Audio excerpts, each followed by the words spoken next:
हमारे cartoon TV channel को जल्दी से जल्दी लाइक, सब्सक्राइब और शेयर करें। अब में डालने की क्या जरूरत है, क्यों न मैं इसे पी ही लूं, शायद मैं अमर हो जाऊं। सुना है त्रिकुट पहाड़ की नदी में साक्षात गंगा माँ का वास है। फिर राजू जैसे ही पानी पीने लगता है, अचानक तेज रोशनी फैलती है और राजू वहाँ पत्थर की मूर्ति में बदल जाता है। पीछे से आनंद ये पूरा दृश्य देख लेता है और सन्न रह जाता है। हे भगवान, ये सब क्या हो गया? लालच ने इसे बर्बाद कर दिया। आनंद सोच में पड़ जाता है।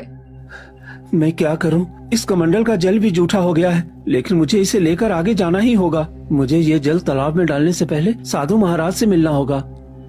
फिर आनंद थोड़ी देर चलते चलते कुटिया में पहुंच जाता है। आओ पुत्र आओ, आखिर तुमने कर ही दिखाया। तुम त्रिकुट पहाड़ से जादुई झील का जल ले ही आए। वाह, तुम वाकई में बहुत महान हो। हाँ साधु महाराज, मैं झील का जल तो ले आया, लेकिन उस राजू ने इसे जूठा कर दिया है। अब वो पत्थर की मूर्ति बन गया है। मैं क्या करूं? इस जल का इस्तेमाल कैसे करूं?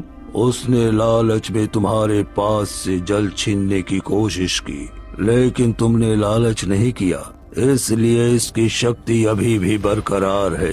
इस जल को ले जाकर अपने गांव के तालाब में डाल दो, फिर देखना जादुई झील का जादू पूरे गांव की प्यास को खत्म कर देगा। ठीक है साधु महाराज, आप जैसा कहेंगे मैं वैसा ही करूँगा।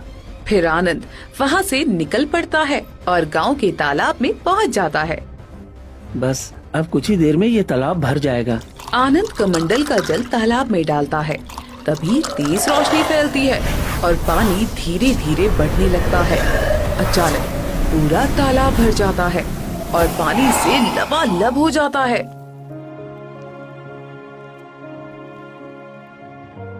सभी गांव वाले खुशी से चिल्लाते हुए वहां आ जाते हैं। अरे बेटा, तुमने तो कमाल कर दिखाया। वो रहस्यमयी झील का जल तुम हमारे गांव में ले आए। देखो, हमारा तालाब जहाँ एक बूंद पानी नहीं था, आज कितना भर गया है। तुम तो हमारे गांव के हीरो हो, हीरो। सच में आनंद, हम लोग मान गए। हम जानते थे कि तुम मेहनती और ईमानदार हो, लेकिन आज तुम्हारी वजह से जो हमारे पूर्वज भी नहीं कर पाए, वो तुमने कर दिखाया। हमें तुम पर बहुत गर्व है।